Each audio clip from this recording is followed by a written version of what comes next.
സംസ്ഥാനത്ത് ഈ മാസത്തെ ക്ഷേമ പെൻഷൻ ഇന്നു മുതൽ വിതരണം ചെയ്തു തുടങ്ങുകയാണ്. 1600 രൂപ കുടിശ്ശികയും വർദ്ധിപ്പിച്ച 2000 രൂപയും ചേർത്ത് 3600 രൂപയാണ് 62 ലക്ഷം കുടുംബങ്ങളിലേക്ക് എത്തുന്നത്. നമ്മുടെ വീടുകളിലെ അമ്മമാരുടെയൊക്കെ വളരെ സന്തോഷം നിറഞ്ഞ മുഖമാണ് ഇന്ന് നമുക്ക് കാണാൻ കഴിയുന്നത്. സാരംഗുണ്ട് തൃശ്ശൂരിൽ നിന്ന്. സാരംഗ്, ക്ഷേമ പെൻഷൻ വിതരണം തുടങ്ങിയിരിക്കുന്നു. എവിടെയാണ് സാരംഗുള്ളത്? ആരാണ് കൂടെ നിൽക്കുന്നത്? ഷമി, തീർച്ചയായിട്ടും ഷമി ആദ്യമേ തന്നെ സൂചിപ്പിച്ചതുപോലെ തന്നെ വളരെ ഏറെ സന്തോഷമായിട്ടുള്ളൊരു നിമിഷമാണ്. കാരണം സംസ്ഥാന സർക്കാർ പ്രഖ്യാപിച്ചിട്ടുള്ള 2000 രൂപ ക്ഷേമ പെൻഷൻ, സാമൂഹ്യ ക്ഷേമ പെൻഷൻ ഇന്നു മുതൽ വിതരണം ചെയ്തു തുടങ്ങി. ഞാനിപ്പോഴുള്ളത് തൃശ്ശൂർ ലാലൂർ ഭാഗത്താണുള്ളത്. ഇവിടെ ഒരുപാട് സാധാരണക്കാരായിട്ടുള്ള ആളുകൾ സർക്കാരിൻ്റെ ഈ സഹായം കൈപ്പറ്റുന്നവരുണ്ട്. അപ്പോൾ അവരുടെ ഭാഗത്ത് തന്നെയാണ് ഞാനുള്ളത്. നമുക്ക് അവരോട് തന്നെ ചോദിച്ചറിയാം എങ്ങനെയാണ് ഈ സർക്കാർ വയോജനങ്ങൾക്ക് വേണ്ടി അല്ലെങ്കിൽ സാധാരണക്കാർക്ക് വേണ്ടി ഇതുവരെ ചെയ്തു നൽകിയിട്ടുള്ള വലിയ രീതിയിലുള്ള കൈത്താങ്ങ് എങ്ങനെയായിരുന്നു എന്നുള്ള കാര്യങ്ങൾ നമുക്ക് അവരോട് തന്നെ ചോദിച്ചറിയാം. എന്തായാലും 2000 രൂപയാണ് സർക്കാർ വർദ്ധിപ്പിച്ചിട്ടുള്ളത്. അതായത് മുൻ കാലങ്ങളിൽ 1600 ആയിരുന്നു. എന്നാൽ ഇത് ഇപ്പോൾ 2000 വരെ എത്തിയിരിക്കുന്നു. ഒരു മുന്നത്തെ ഗഡു ഉൾപ്പെടെ 3600ഓളം രൂപ ഇന്ന് ഈ ആളുകൾക്ക് വിതരണം ചെയ്തു നൽകും. നേരിട്ടും, അതായത് സഹകരണ ജീവനക്കാർ വഴിയും അല്ലാതെ ബാങ്ക് അക്കൗണ്ടുകളും വഴിയാണ് ഇത്തരത്തിൽ ക്ഷേമ പെൻഷൻ നൽകി വരുന്നത്. എന്തായാലും നമുക്ക് അവരുടെ സന്തോഷം തന്നെ നമുക്ക് ചോദിച്ചറിയാം. എങ്ങനെയായിരുന്നു ക്ഷേമ പെൻഷൻ? എനിക്ക് 2 പെൺകുട്ടികളാ. അവർക്ക് ജോലി ഞാൻ ഈ 2000 രൂപ കൊണ്ട് ഞാൻ കഴിയുന്നത്. എനിക്ക് ആകെ സുഖമില്ലാത്തോളം ഞാൻ സുഖമില്ലാണ്ട് എടുക്കണത്. എൻ്റെ ഭർത്താവ് കൂലിപ്പണിക്ക് പോയാറുണ്ട്. ആള് രോഗം വന്ന് മരിച്ചുപോയി. അപ്പോൾ എനിക്ക് എൻ്റെ ഏക വരുമാനം ഒരു മോൻ യൂണിയൻ പണിക്ക് പോയിട്ട് അവന് തണ്ടലക്ക് റിസ്റ്റ് തെറ്റിട്ട് ഗഡുവാണ്. അപ്പോൾ അവന് ജോലി ചെയ്യാൻ പറ്റില്ല. അപ്പോൾ കിട്ടണോണ്ട് കാത്തിരിക്കും ഇത് കിട്ടാൻ വേണ്ടിയിട്ട്. അപ്പോൾ അതിൻ്റെ ഒരു സന്തോഷം ഞങ്ങൾ മാസം ആകുമ്പോഴേക്കും കാത്ത് ഇങ്ങനെ ഇരുന്ന് കിട്ടുന്നത് സന്തോഷമായിട്ടിരിക്കും. ഇതിപ്പോൾ നമ്മൾ ഇപ്പോൾ അടുത്താണ് എനിക്ക് പെൻഷൻ അനുവദിച്ചത്. 2 വർഷമായിട്ട് 62 വയസ്സ് പിന്നിട്ടു. ഈ പെൻഷൻ കിട്ടുക എന്നുള്ളത് വലിയ അനുഗ്രഹമാണ്. 64 ലക്ഷത്തോളം വരുന്ന ആളുകൾക്ക് പെൻഷൻ കൊടുക്കണമെന്നാണ് ഞാൻ വായിച്ചിരുന്നത്. ഈ കേരളത്തിൽ വയോവൃദ്ധന്മാരുടെ അടുത്ത് കിടപ്പ് രോഗികളൊക്കെ ലാലൂരുണ്ട്. അവർക്കൊക്കെ മുമ്പിൽ പെൻഷൻ വീടുകളിൽ എത്തിച്ചു കൊടുക്കുക എന്നുള്ളത് ഇങ്ങനൊരു ഗവൺമെൻറ് ലോകത്തുണ്ടാവില്ല. ലോകത്തുനിന്നല്ല, ഇനി ഉണ്ടാവാനും പോകണില്ലേ. പിണറായി സർക്കാർ വലിയൊരു കാലം തുടർന്നാൽ കേരളത്തിലെ വലിയൊരു വിഭാഗം വയോവൃദ്ധന്മാർക്ക് വീട്ടിൽ മരുന്ന് വാങ്ങാനും സ്വന്തം മക്കൾക്ക് കിട്ടുന്ന കൂലി പോലും ജീവിക്കാൻ തികയാതെ വരുമ്പോൾ സ്വന്തം മടിശീലെന്ന് അച്ഛനമ്മയ്ക്കും കാശ് കൊടുക്കാൻ കഴിയാത്ത ഒരുപാട് ചെറുപ്പക്കാർ നാട്ടിലുണ്ട്. അവർക്കൊക്കെ വലിയൊരു ആശ്രയമാണ് പിണറായി ഗവൺമെൻറ്. ഈ ഗവൺമെൻറ് വലിയൊരു കാലം നിലനിൽക്കട്ടെ എന്നാഗ്രഹിക്കുന്നവരാണ് ഇപ്പോൾ ഈ നാട്ടിലുള്ള മുഴുവൻ ജനങ്ങളും.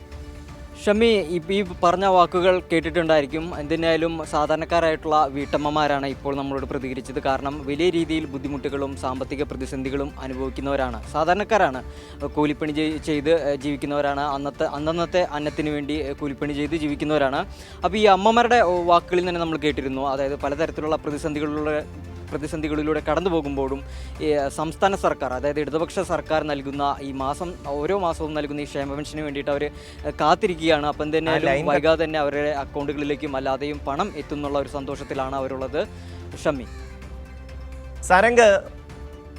സാരംഗ്, ഈ പെൻഷൻ 2000-ലേക്ക് വർദ്ധിപ്പിക്കുന്ന സമയത്ത് നമ്മുടെ സംസ്ഥാനത്തെ UDF-ന്റെ പല നേതാക്കളും കഴിഞ്ഞ ദിവസം കൊല്ലത്തെ MP NK പ്രേമചന്ദ്രൻ ഒരു ചാനൽ ചർച്ചയിൽ പങ്കെടുത്തുകൊണ്ട് ഈ 2000 രൂപയാക്കി സംസ്ഥാന സർക്കാർ വർദ്ധിപ്പിച്ചതിനെ അങ്ങേറ്റം മോശപ്പെടുത്തുന്ന രീതിയിൽ സംസാരിക്കുന്നത് കാണാൻ കഴിഞ്ഞു. ഈ മനുഷ്യരുടെ വാക്കുകൾ അവരൊന്ന് കേൾക്കണം.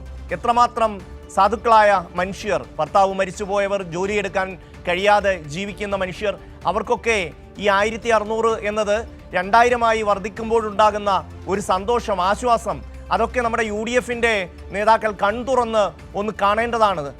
2016-ൽ പിണറായി സർക്കാർ അധികാരത്തിൽ വരുമ്പോൾ 600 രൂപ മാത്രമായിരുന്നു അന്ന് പെൻഷൻ. 18 മാസത്തെ കുടിശ്ശിക വെച്ചിട്ടാണ് ഉമ്മൻചാണ്ടി സർക്കാർ ഇറങ്ങിപ്പോയത്. പിന്നീട് ഏതാണ്ട് 1 വർഷം കൊണ്ടാണ് ആ കുടിശ്ശിക പിണറായി സർക്കാർ തീർത്തത്. അതിനുശേഷം ആ പെൻഷൻ 1600-ലെത്തിച്ചു, ഇപ്പോൾ 2000-ലെത്തിച്ചു. ഈ മനുഷ്യരുടെ വാക്കുകൾ, ആ വാക്കുകളിലെ ആ ഒരു സന്തോഷം, അവരുടെ വേദന ഒരു പരിധിവരെയെങ്കിലും പരിഹരിക്കാൻ ഈ ക്ഷേമ പെൻഷൻ അവർക്ക് ഉപകാരപ്പെടുന്നു എന്നുള്ളത് അങ്ങേയറ്റം സന്തോഷകരമായ ഒരു കാര്യമാണ്. പക്ഷേ നമ്മുടെ UDF നേതാക്കൾക്ക് അതങ്ങോട്ട് ബോധ്യപ്പെടുന്നില്ല, ദഹിക്കുന്നില്ല. സാരംഗ്. ഷമി, തീർച്ചയായും ഷമി സൂചിപ്പിച്ചതുപോലെ തന്നെ ഈ സർക്കാർ ഇത്തരത്തിൽ 2000 രൂപ ക്ഷേമ പെൻഷൻ സാധാരണക്കാർക്ക് നൽകി വരുന്ന ക്ഷേമ പെൻഷൻ 2000 രൂപ ആക്കിയത് മുതൽ, അതായത് അങ്ങനെ ഒരു പ്രഖ്യാപനം വന്ന സമയം മുതൽ തന്നെ കോൺഗ്രസിൻ്റെ ഭാഗത്തു നിന്നും അല്ലെങ്കിൽ UDF ഭാഗത്തു നിന്നൊക്കെ വലിയ ആക്ഷേപങ്ങളൊക്കെ കേട്ടിരുന്നു. അത് ഒന്നാമത്തെ കാര്യം തിരിച്ചറിയേണ്ടത് UDF ഭരണകാലത്ത് ഇതൊന്നും സാധിച്ചിരുന്നില്ല എന്നുള്ളത് കൊണ്ട് തന്നെയാണ്. അന്ന് UDF ഭരിച്ചിരുന്ന കാലത്ത് ഇത്തരത്തിലുള്ള യാതൊരു തരത്തിലുള്ള വികസന പ്രവർത്തനങ്ങളും നടത്താൻ കഴിയാതിരുന്നതിൻ്റെ ഒരു വേദന ആയിട്ട് മാത്രം അതിനെ കണക്കൂട്ടിയാൽ മതി. കാരണം ഇപ്പോൾ നമ്മൾ കേട്ട ഈ വീട്ടമ്മമാരുടെ വാക്കുകളിൽ നിന്ന് തന്നെ നമുക്ക് കാര്യങ്ങൾ മനസ്സിലാവും. സർക്കാർ ഈ സാധാരണക്കാരായിട്ടുള്ള ജനങ്ങൾക്ക് നൽകി വരുന്നത് എന്തൊക്കെയാണെന്നുള്ളത് ഇവരുടെ വാക്കുകളിൽ തന്നെയുണ്ട്. സാധാരണക്കാരാണ്, ജീവിക്കാൻ വലിയ ബുദ്ധിമുട്ടുകൾ നേടുന്നു, പലർക്കും പലതരത്തിലുള്ള പ്രതിസന്ധികളുണ്ട്. ആ പ്രതിസന്ധികളൊക്കെ കണ്ടുകൊണ്ടാണ് സർക്കാർ ഇത്തരത്തിൽ ഈ പെൻഷൻ തുക വർദ്ധിപ്പിച്ചത്. എന്നാൽ ഇതേ സമയം തന്നെ ഇതിനെ എതിർക്കാനും കുറ്റം പറയാനും അല്ലെങ്കിൽ അതിനെ അധിക്ഷേപിക്കാനും കോൺഗ്രസിൻ്റെ ഭാഗത്തു നിന്നും മറ്റ് രാഷ്ട്രീയ പാർട്ടികളുടെ ഭാഗത്തു നിന്നും ഒരുപാട് ആളുകളുണ്ടാവും. കാരണം അവരൊന്നും തന്നെ ഇത്തരത്തിലുള്ള സാധാരണക്കാരുടെ വിഷമങ്ങളോ ജീവിത പ്രതിസന്ധികളോ മറ്റോ ഒന്നും കാണാനോ അല്ലെങ്കിൽ കേൾക്കാനോ യാതൊരു തരത്തിലുള്ള മനസ്സും കാണിക്കുന്നില്ല എന്നുള്ളതാണ് എന്തെങ്കിലും മനസ്സിലാക്കേണ്ടത്. ആ മനുഷ്യർ, ആ ക്ഷേമ പെൻഷൻ വാങ്ങുന്ന അവർ അവിടെ ഉണ്ടെങ്കിൽ ഈ UDF ഈ ഒരു സമീപനത്തെക്കുറിച്ച് അവരോടൊന്ന് ചോദിക്കൂ. ഈ UDF നേതാക്കൾ ഈ പെൻഷൻ വർദ്ധിപ്പിച്ചതിനെ വലിയ മോശപ്പെടുത്തി സംസാരിക്കുന്നതിനെക്കുറിച്ച്. തീർച്ചയായിട്ടും ഷമി, ഇപ്പോൾ നമ്മുടെ സംസ്ഥാന സർക്കാർ ഇത്തരത്തിൽ ഈ പെൻഷൻ 2000 രൂപയാക്കിയിരുന്നു. ആ സമയത്ത് വലിയ രീതിയിലുള്ള പ്രതിഷേധമായിരുന്നു ഈ കോൺഗ്രസിൻ്റെയും UDF ഭാഗത്തു നിന്നും ഉണ്ടായിട്ടുള്ളത്. അപ്പോൾ അതിനെ എങ്ങനെയാണ് നോക്കിക്കാണും? ഈ പെൻഷനകത്ത് രാഷ്ട്രീയമില്ല. ഗവൺമെൻറ് ഇവിടെ എനിക്കിപ്പോൾ 2 വർഷമായിട്ട് അനുഭവിച്ചിട്ട്, പക്ഷേ അതിന് മുമ്പ് മേടിക്കുന്നവരുണ്ട്. അന്ന് 600 രൂപയായിരുന്നു പെൻഷൻ. 600 എന്നുള്ളത് ഗവൺമെൻറ് വന്നപ്പോൾ 1000 ആക്കി, പിന്നെ അത് 1600 ആക്കി. അതിനുശേഷം 2000 ആക്കുമ്പോൾ വലിയ നമ്പർ, വലിയ ലക്ഷക്കണക്കിന് വരുന്ന ആൾ, 64 ലക്ഷം പേർക്കെന്ന് പറഞ്ഞാൽ നിസ്സാര സംഭവമല്ല. 64 ലക്ഷം പേർക്ക് പെൻഷൻ കൊടുക്കുമ്പോൾ ഇവിടെ ഞാൻ പത്രത്തിലൂടെ വായിക്കേണ്ടായി പ്രതിപക്ഷ നേതാവ് ഇതൊരു കൈക്കൂലിയാണ് എന്ന് പറയുന്നത്. ഒരു പെൻഷൻ കൈക്കൂലിയ എന്നൊക്കെ പറയുന്നത് ഒരു പ്രതിപക്ഷ നേതാവിന് ചോദിച്ച ഒരു വാക്ക് തന്നെയല്ല. കോൺഗ്രസ്സുകാരും BJP പ്രവർത്തിക്കുന്നവരും എല്ലാ രാഷ്ട്രീയത്തിൽ വിശ്വസിക്കുന്നവരും എല്ലാ മതത്തിൽ വിശ്വസിക്കുന്നവരൊക്കെ തന്നെ ഈ പെൻഷൻ കൈപ്പറ്റുന്നുണ്ട്. ഈ പെൻഷൻ കൈപ്പറ്റുന്ന ആളുകൾ രാഷ്ട്രീയത്തിൻ്റെ നിറം നോക്കിയിട്ടാണോ ഗവൺമെൻറ് പെൻഷൻ മേടിക്കുന്നത്? അല്ല. ഈ തദ്ദേശ സ്വയംഭരണ സ്ഥാപന തെരഞ്ഞെടുപ്പ് ഇപ്പോൾ നിലനിൽക്കുമ്പോൾ ഈ നാട്ടിലെ ഏറ്റവും വലിയ ചർച്ച ജനങ്ങളിൽ ക്ഷേമ പെൻഷൻ തന്ന ഗവൺമെൻറ്റിൻ്റെ ആ ഗവൺമെൻറ്റിനെ പ്രതിനിധീകരിക്കുന്ന സ്ഥാനാർത്ഥികൾ ജയിക്കണമെന്നും ഈ തദ്ദേശ സ്വയംഭരണ സ്ഥാപനങ്ങളുടെ എല്ലാ കോർപ്പറേഷനായാലും പഞ്ചായത്തായാലും നഗരസഭയിലും അവിടെയൊക്കെ തന്നെ ഇടതുപക്ഷം വരണമെന്ന് ജനം ചിന്തിച്ചു തുടങ്ങി. കാരണം വീടുകളിലേക്ക് പെൻഷൻ വരികയാണ്. ആ പെൻഷൻ വരുന്നതിനെ ഏത് പ്രതിപക്ഷ നേതാവ് ഏത് തരത്തിൽ കുറ്റം പറഞ്ഞാലും എന്ത് തന്നെ പറഞ്ഞാലും ഒരു കാര്യം വാസ്തവമാണ്, പെൻഷൻ തരുന്ന ഗവൺമെൻറ്റിനൊപ്പം തന്നെയാണ് ഈ നാട്ടിലെ ജനങ്ങൾ നിൽക്കുമല്ലോ, അതിൽ തർക്കമില്ല. ഷമി, ഈ വാക്കുകൾ വളരെ പ്രസക്തമായിട്ടുള്ള വാക്കുകളാണ്. കാരണം സാമൂഹ്യക്ഷേമ പെൻഷന്, അതായത് സാധാരണക്കാരായിട്ടുള്ള ജനങ്ങൾക്ക് നൽകുന്ന പെൻഷനാണ്. തീർച്ചയായും സാധാരണപ്പെട്ടവന്റെ വേദന തിരിച്ചറിയുന്ന ഒരു സർക്കാരാണ് കേരളം ഭരിക്കുന്നത്.